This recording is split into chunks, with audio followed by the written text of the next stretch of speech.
Hi everyone, আমি চলে গেছিলাম আজকে আর একটা নতুন রেস্টুরেন্ট এক্সপ্লোর করতে, the famous O G by the lake. জায়গাটা যেমন সুন্দর, খাবারটা ততটাই টেস্টি।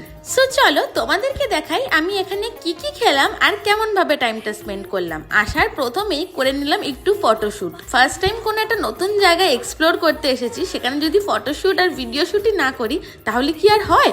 আর বিশ্বাস করো, রেস্টুরেন্টটা এতটাই বিউটিফুল আর প্রত্যেকটা কর্নার এতটাই ফটোজেনিক যে মনে হচ্ছে সব জায়গায় গিয়ে ফটো তুলি। দেন আবার কি, ফটোশুট করতে করতেই চলে এলো আমাদের ফার্স্ট ডিশটা, গান পাউডার চিকেন স্কুয়াডস।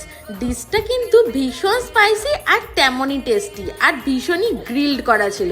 দেন চলে এসছে আমাদের এখানে সব থেকে টেস্টিয়েস্ট আর জুসিয়েস্ট ব্যাং ব্যাং শ্রিম্প। প্রনগুলো লিটারালি এতটাই ক্রিমি আর জুসি ছিল যে মুখে দিতে না দিতেই পুরো মেল্ট হয়ে গেল। মেইন কোর্সে নিয়ে নিয়েছিলাম মাটন রোগান জোস, তার সাথে বাটার নান। মাটনটা এতটাই সফট আর জুসি ছিল যে না খেয়ে তোমরা বুঝতেই পারবে না। মকটেলস এর মধ্যে ছিল একটা ওয়াটারমেলন মজিতো আর একটা চিল ভার্জিন পিনাকোলাডা। সত্যি বলতে দুটোই ভীষণ সুন্দর, কিন্তু আমার ভার্জিন পিনাকোলাডাটা একটু বেশি ভালো লেগেছিল।